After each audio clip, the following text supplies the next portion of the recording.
It is the week of June 21st, and welcome to episode 85 of Fault Lines, the National Security Institute's podcast that explores the disagreements between the political left and right on issues of national security and foreign policy. Today, NSI Senior Fellow Les Munson will be doing a deep dive with Zach Graves, NSI Visiting Fellow, Head of Policy at the Lincoln Network, and recent author of NSI Law and Policy paper entitled Understanding the Techlash, Implications of U.S. Innovation Policy. Zach, thanks for joining us. Thanks for having me on. So, what is Techlash? Yeah, so the Techlash is a term that came out of a 2013 Economist article, sort of a portmanteau of technology and backlash.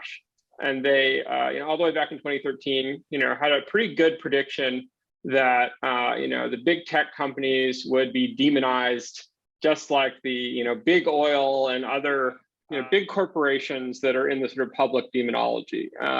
And so, really this phenomenon describes, people's growing anxiety about the impact of technology on society. It usually describes the 4 or maybe 5 big technology companies. These are often referred to by acronyms like GAFA or GAFAM or FANG. Usually the big 4 that it includes are Google, Amazon, Apple, and Facebook. Sometimes Microsoft is thrown in there. And sometimes it also includes other technology companies that people are mad at. For Republicans, this can include Twitter, even though its market cap isn't anywhere near Apple or Microsoft's. And it can also include, companies like in the gig economy space that people have grievances against for their impact on labor or other kinds of disruptions, or people in the national security space like Palantir, people worrying about their collection of data or privacy invasions. So really, there's sort of two aspects to it. One is the sort of the big companies, and the other is the sort of the ubiquity of technology in our lives and people's sort of anxieties with that. And that's translated, both in terms of the sort of public policy discourse in Washington, D.C. or in state capitals about what kinds of regulation is appropriate. I think people have, sentiment has shifted such that people are much more favorable to regulation or even breaking up large tech companies. And so I think that's going to have a really big impact across a number of different issues, and we've already seen that sort of shape the conversation on both sides of the aisle. We've seen, the way people talk about technology companies has, changed a lot in the last 5 years, and this is generally the term we use to sort of describe that shift, even though it's sort of by nature a little bit imprecise. So Zach, my idiosyncratic and totally subjective view is Democrats were really upset with big tech in 2016. Trump won. They in part blamed ads on Facebook and the folks who paid for them. And then in 2020, of course, things go full circle. Democrats are a little happier with big tech. Republicans are more upset. Trump's been banned from Twitter and I think also Facebook. And it seems like the conservatives are on the short end of the stick in terms of the decisions that some of these big companies are making. So if you kind of wash out those tidal forces, going from one extreme to the other, is there beneath the surface there a larger trend among the American people of skepticism of big tech companies that isn't necessarily a partisan political thing? Yeah, so it's interesting looking at the data, from polling over the last few years, how that's shaped out. I think there's one study we looked at in the paper that looks back at sort of media sentiment going back way further and shows a sort of steady downward decline. I think if you look at public sentiment across a few different polls, there's ones by Gallup and Pew and others. To show that both Republicans and Democrats' views are shifting downward, even though they vary depending on what time period you're looking at. So overall, downward for both, but you did see a bit of a spike for Democrats around 2016 and their concerns around the Cambridge Analytica scandal, and really reading between the lines, helping elect Donald Trump and all of the bad things on social media. And then I think you're going to see a continued spike on the right following the deplatforming of Trump and the right-leaning social network Parler after the January 6th violence. And so you're seeing a couple of different narratives that are different for one for a different set of grievances for people on the right, one for people on the left. The left tends to care more about economic power of big tech companies, as well as all of the various kinds of harms that social media companies in particular are perceived to amplify. That can be everything from violent extremism to abuse and bullying and hate speech, and a whole huge range of different societal ills that are enabled or amplified by the social media platforms, according to this narrative. And then the right, really the predominant theme has been free expression and the kind of perception of ideological bias from the big tech companies, the big social media platforms in particular, but not exclusively social media platforms. And the concern that particularly for high profile cases that they're not represented in the decision making, and that there's a skew against them. So that's really been I think how things have shaped up overall. But I think the takeaway is that even considering the sort of rises and falls, the overall trend for both has been a downward towards more negative views of the industry and more interest in regulating them. This is at the same time, though, that I think people are still overall very positive about individual companies' sort of products and services. People still like, it's Prime Day today. I'm going to go buy some stuff on Prime Day and get some good deals. So I think most people feel that way as well, even as they have some anxiety about the power of these companies. And I think that partly might just be a sort of a natural maturation process of the industry. They're much more perceptible in our day-to-day lives and purchasing habits than maybe 10 years ago. And, it's not unreasonable that people are thinking about that more in terms of their kind of impact on the world. So I think we have to, kind of put a couple of these different things in context, that, there's a bunch of different forces sort of contributing to this Techlash phenomenon. Zach, we're talking during the week of June 21st, of course, and this week the House Judiciary Committee is going to mark up 5 bills regarding the internet that are the result of their over a year-long investigation into possible antitrust issues in the industry. So it's kind of a good moment to be talking about where Congress is. What's your take on these 5 bills, and are we looking at some possibly real concrete action taken by our policymakers? Yeah, so I mean, this was a really long, thorough investigation that began in the last Congress into competition in digital markets, led by the antitrust subcommittee in House Judiciary. Largely a very bipartisan effort. They had numerous hearings. They even brought in the CEOs of the big 4 tech companies for one hearing.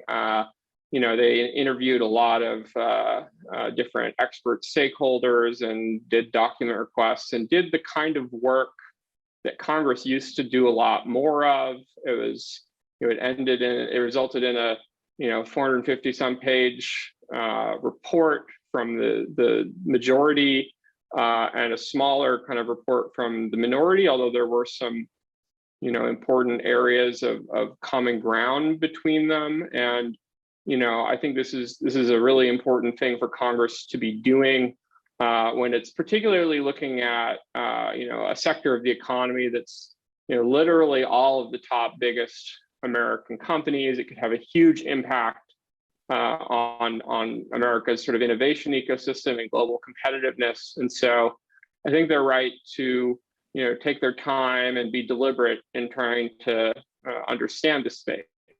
Unfortunately, I think they're trying to rush a bunch of their package of bills right now. The bills, 4 out of 5 are targeted explicitly at 4, maybe 5 of the big tech companies, setting a defining criteria for covered platforms as having a 600 billion market cap and 50 million US monthly active users, and that's really a couple other criteria, and that's really a pretty narrow set, although conceivably because it's a little bit ambiguous down the road, maybe that could wrap up companies that are close to that 600 billion mark, like Tesla or like Visa. So it's a little it's interesting in that regard, but it really is an extremely, I think, aggressive set of proposals that put hard restrictions and bans on what the platforms can do. As a more kind of market-oriented guy, I'm pretty skeptical of this approach. And I think this raises another point that, why are all these, why are we talking about Google and Facebook and Amazon and Apple in the same context? They're in, pretty different lines of business. Amazon mostly is competing with Walmart and Target and people in the retail space. Apple, mostly makes their money from devices and digital services, probably closer to Microsoft or Dell, and then Google and Facebook are largely in the business of selling targeted digital advertising. So, you could see having sector-specific regulation for digital ads, and Congress definitely should do a privacy bill at some point. But I'm concerned that we're kind of lumping these companies together in the same boat just because they're big and they do things on computers. And I don't know if that's a totally coherent way to be approaching this. So I have my specific gripes with some of the things the bills do too. But I think from a process perspective, I'd have liked to see this go through more hearings on the details, maybe a subcommittee markup before a full committee markup. These days, a lot of these decisions are made by leadership, and it's just sort of very politicized. And so you kind of get the politics of it. But I think when we're dealing with something this significant in terms of its sort of impact on the economy and on the innovation ecosystem, for instance, it effectively bans these companies from doing mergers and acquisitions. That has huge implications for like the VC sector and the startup sector. And I think, a lot of these companies want to potentially have the option of an exit through an acquisition. So I think you have to be careful here, and I'm not sure that they're doing all of the due diligence. And I'm worried that this debate from the beginning was a little bit more political than it was grounded in hard policy. And we've seen this with a lot in Congress in the last few decades, with it's just sort of very excessively hands-off approach, not really able to get together to pass big bills where we need them, and then the de facto governing framework we get out of that is the extraterritorial reach of things the EU does, like the GDPR and soon the DMA, or the extraterritorial reach of things that California does, like the CCPA. And so I think that's suboptimal. We don't want a patchwork of laws. We don't want California setting the rules for people like me in DC or elsewhere. And so Congress really does need to set up and figure out the right balance for these things. But, I'm not sure that this is exactly the approach I would favor. There are some good ideas in it, though. I think one of the bills addresses an area, something called interoperability, which is how the platforms interoperate with each other, or the ability to have data portability to take your data from one platform and easily move it to another, lowering the switching costs and making you more able to sort of vote with your feet. And I think that in principle is a really good idea, and maybe some for future version of that bill I think could be good. It'd be interesting to see what the Senate does. But as it stands, I think I'm not super bullish on it. I don't think, while they have some Republican support on it right now on the package, I don't think that will hold up very well. You already see the ranking member of the full committee is pushing against it. Kevin McCarthy, the minority leader, is whipping against it. And I think they're going to have an even harder time in the Senate, where they have to get that 60 vote threshold. Out of the package, I think there's a bill that's the Merger Filing Fee Modernization Act, which had pre-existed this, goes back to an effort in the Senate in 2019, and it's already passed out of the Senate. Basically what it does is it updates merger filing fees, which is one of the big offsetting revenues for the DOJ Antitrust Division and Federal Trade Commission. And so this would basically give them more resources to do enforcement, as opposed to sort of radically restructuring kind of the regulatory framework and antitrust laws that they operate under. And I think I'm more sympathetic to this approach. It doesn't cover everything, but I think that's relatively non-controversial as one approach moving forward. There's another one that's a bill they're considering that's empowers sort of state AGs to enforce antitrust more too. It's could have legs. I think Senator Lee is on it, as well as a co-sponsor on the Senate side. So things like that could move, but mostly I think the most radical pieces of this proposal are probably dead on arrival, but it's possible that there'd be some watered down version that could move through both chambers. But really it comes down to, even though both Republicans and Democrats are critical of big tech, their grievances, their philosophy of government are very different. And so, for Republicans, I don't think this, other than the interoperability piece, really gets at the sort of speech concerns. And, you may get a few who just want to be punitive, but I don't think that's a governing philosophy that's really, broadly appealing to conservatives. Zach, there is this phenomenon of libertarians, and maybe they're more on the right than the left, who seem to be willing to sacrifice some of the freedoms of big business in favor of more government regulation. In other words, they think the power centers have gotten so great in some of these internet companies that it's time for the government to step in and set limits and define behaviors and that kind of thing. It seems very counterintuitive for libertarians to be doing that. What's kind of your explanation for why some folks that you might expect to be a little more tolerant of behavior that's maybe not perfect by some companies now being willing to kind of assume that kind of big government role of, hey, we need to tamp down on this because it's just not good anymore?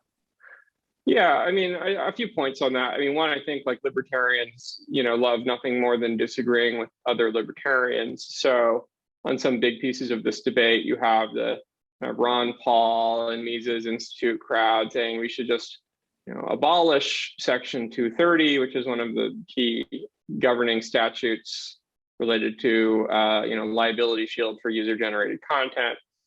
And we should just revoke this because it's a carve out for a specific industry, and the common law should handle this as sort of the one libertarian argument. And then you have people at the Cato Institute or the Charles Koch groups sort of saying, no, we have to defend this, and we have to take a pretty hard line in defending this. And so I think it depends where you kind of go, but how far you go back to first principles, how you're thinking about this. I would sort of argue that the platforms don't exist in a vacuum. There's a number of laws that have created incentives that have helped make them big. and are keeping them there, and laws that have come up in place since they became big. Facebook got big in part because it was able to scrape a lot of data from users, and it's also shown that it's willing to use laws like the CFAA to shut down people who are trying to scrape their platform and create interoperating. Zach, tell us what the CFAA is. The Computer Fraud and Abuse Act. Sorry for the jargon. Yeah. One of these laws that came up, I believe, in the 90s, and there are others like the Digital Millennium Copyright Act, and Section 230 also came out of the 96 Telecom Act. So there's a bunch of these laws, and then there's a phase where courts interpreted them in different ways. And often the effect of this is some of the tools that the companies use to get big are no longer available to, and something they'll even use against competitors in an anti-competitive way.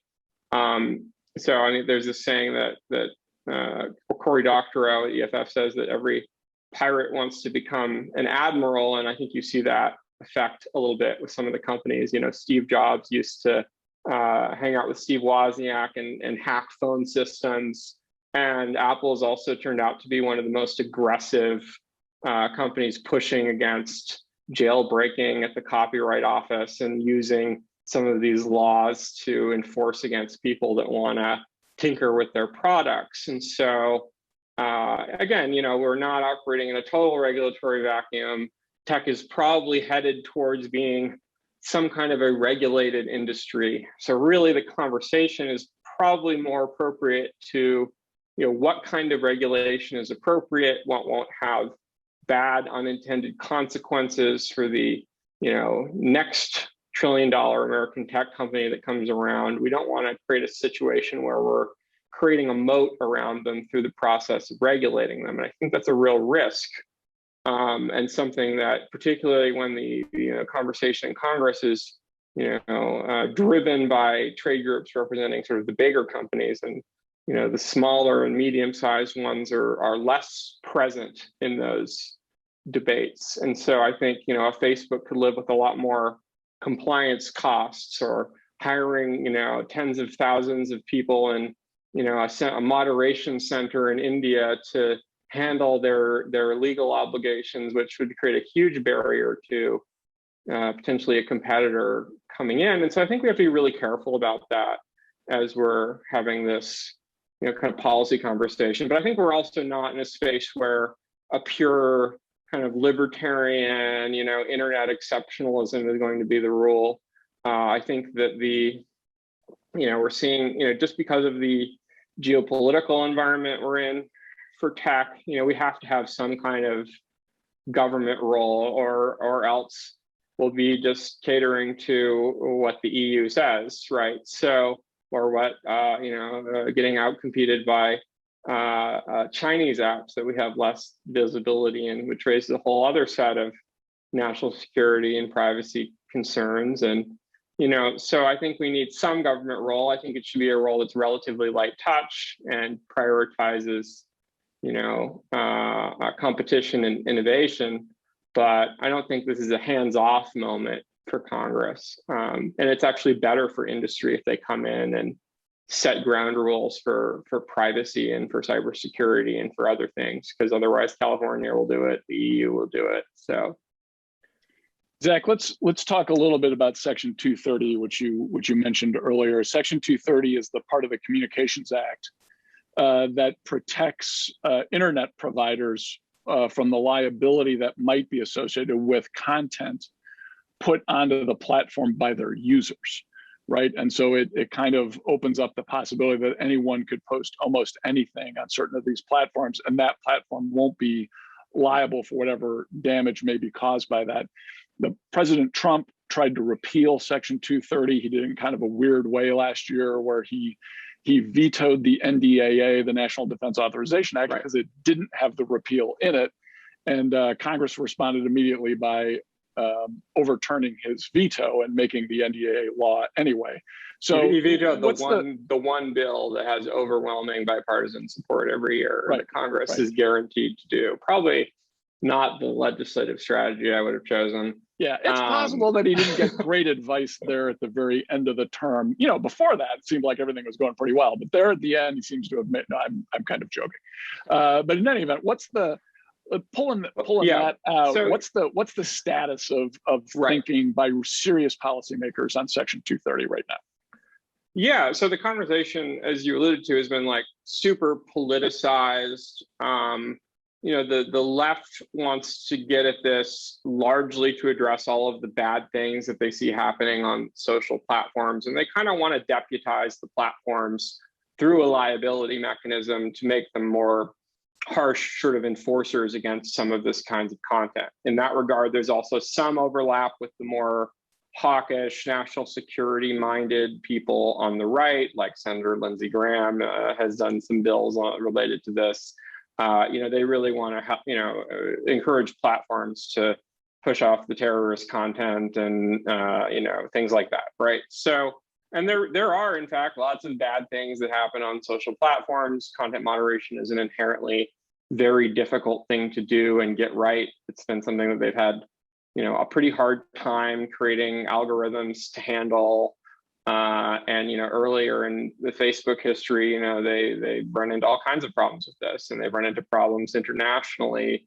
You know, in Myanmar, they had their system exploited to, you know, promote an ethnic cleansing by the regime in power there. There's and all kinds of things, you know, in Hong Kong during the pro-democracy protests, social media platforms were, you know, exploited by, you know, China, like state-backed disinformation campaigns. So, you know, it's a tricky thing, and particularly when you get into sort of some of the foreign use cases, you know, it can be really hard, particularly as companies are trying to build their business in some of these countries, often hiring people from the, you know, ruling party in their government affairs offices. So creates a kind of incentive to look away from bad behavior sometimes. So going back to 230, you know, I think you know, conservatives have seen this as a sort of a mechanism to address their concerns about, you know, anti-conservative bias from the platforms that they see. Trump was really instrumental in sort of defining that narrative. I think it existed a little bit before him. I think maybe Ted Cruz started talking about that maybe in 2015. But Trump is really the one who sort of defined that and sort of disseminated against, you know, out to the, you know, conservative pundit class. And I think, you know, there's a theory where that's maybe a good strategy if you're trying to, if you know, if your side's in power and you're trying to exert some political pressure, you know, on the companies to look the other way. And, you know, it's interesting if you read some of the history of how Facebook has responded to some of the post 2016 election stuff. There's some interesting looks at how they maybe tried to kind of work the refs and you know, shape policy through some political pressure. And now when the Democrats are in power, I think you probably see a little bit of that coming from the other side as well. I mean, the companies ultimately care about their bottom line, and they're, you know, to some extent have to be receptive to where policymakers are. So with respect to this narrative, I think it maybe makes sense from a, you know, kind of political perspective, but as a policy matter, I think it would probably do the opposite of what conservatives are saying it would do. I think you run into some pretty hard First Amendment issues with what you can tell platforms they can and can't do. And I think the effect of revoking Section 230, as Trump said, would create a regime which is much more hostile to speech and edge cases on social platforms, where platforms have an incentive to just take it down. And, you know, if you compare, you know, probably what would emerge out of that is a regulatory regime that looks more like the sort of notice and takedown system we have for copyright, where there's, I think, arguably effects that are much more kind of anti-free speech than pro-free speech. So I don't think it's the right mechanism to get at what conservatives want to get at. I think maybe they had a theory that it was a good threat at one point, but I think they bought their own talking points a little bit, took it a little too far. I don't think it's really the right mechanism. And I think we can also argue about how real are the sort of bias concerns and how do they, work in practice is another kind of interesting conversation. And I tend to think there's something there, but it's also way overplayed. And there's a sort of narrative that Tim Cook and Mark Zuckerberg and Jeff Bezos get together behind the table and they say, how do we silence conservatives this week? Ha ha ha.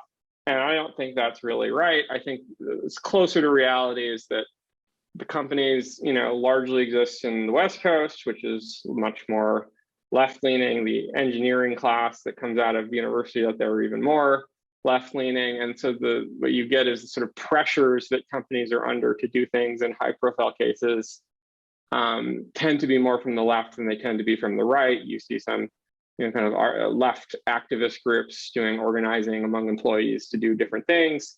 And so I think that creates a sort of a difference of pressure that can shape outcomes in a way that's more left-leaning. But I think this kind of conspiracy narrative gets a little too far ahead of itself. So, and I also don't know that that's something you need a dramatic government intervention to address either, but I think people disagree on that.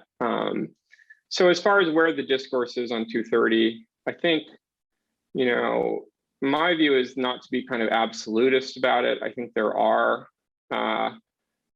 cases where reformists have, compellingly argued that the courts have interpreted it too far and that there are places on the margins where it may be, reasonable to rein it in, but I'm not sure Congress is at a place where it can have a substantive, deliberative conversation about the law. It's both sides are just, incredibly politicized. They ultimately want different things out of reforming it.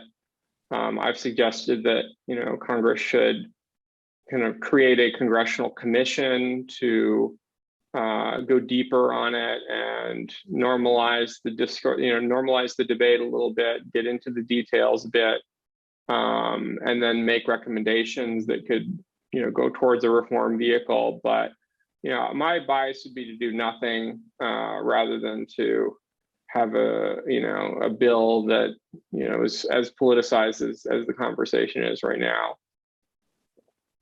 Zach, in your paper, you call for increased capability and technical expertise of staff on the Hill, in Congress, and also in the executive branch. Are you worried? Are you worried at all that if we had a more robust and competent and energetic government, that it might lead directly to, kind of greater regulation of the industry and perhaps, as you so well described it earlier, an ossification around these larger companies and a kind of a barrier to entry for smaller companies, upstarts and startups and that kind of thing? Yeah, I think there absolutely is a risk that Congress, a more capable, more functional Congress does more on the margins that, me as a market-oriented person doesn't necessarily like. But the, alternative, I think, is untenable and worse. And the alternative is, one, as it sets, you have a reasonable risk of Congress passing something that's catastrophically bad, like the set of House bills as is, if enacted. If we had a little bit more of a Democratic majority in both chambers, we might actually get that. Or if they got rid of the filibuster next go around, that's something that could plausibly become law, and it could really shoot our economy in the foot and have all kinds of bad consequences, I think. So I think when you have more staff, more technically competent, objective analysis, as objective as one can get, more resources for the congressional support agencies like CRS and JO, and also the national academies, and also committees that are more, better staffed.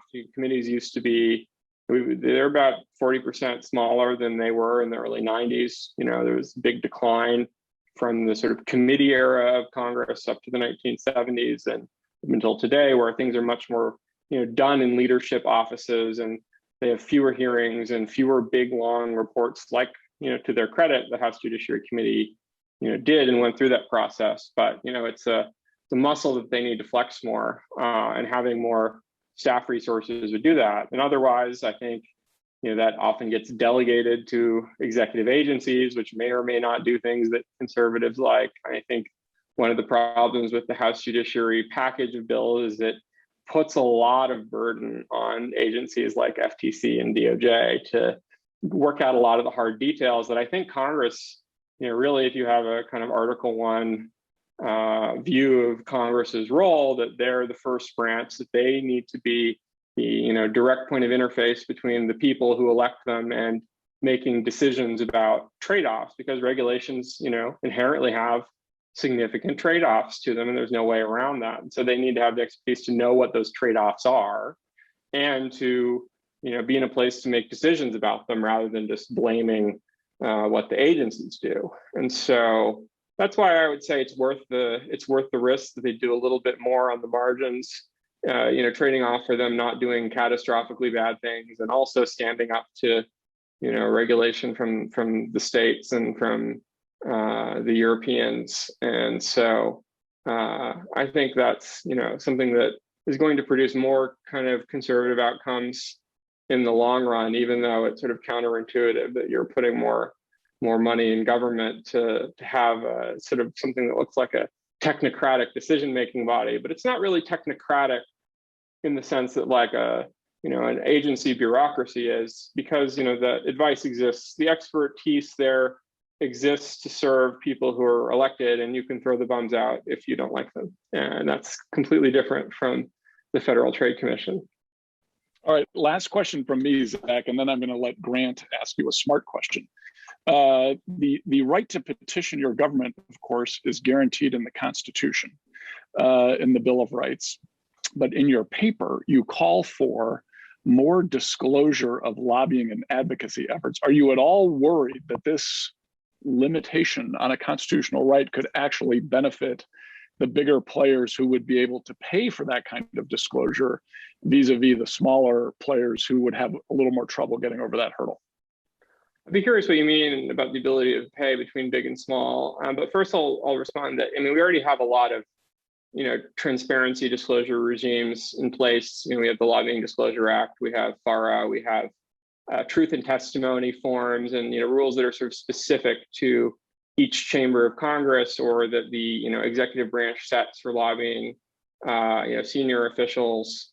We have rules like FACA. We have all kinds of things that have some level of transparency. So I think transparency can be perfectly consistent with a constitutional view of government. I think really what we're talking about is marginal tweaks to make the regime we already have kind of apply more consistently and be more even. And I think particularly that could have a beneficial effect on the discourse around tech, because you see a lot of these conversations getting hijacked by PR and lobbying campaigns and sort of think tanks that are taking money from people, and that when it comes to writing the kind of details of policy, that there's a lot of opportunity for capture here. And I think conservatives should generally be looking for ways to resist regulatory capture by certain industries. And I think having a little transparency is a reasonable trade-off for that. I think you don't want to go so far as to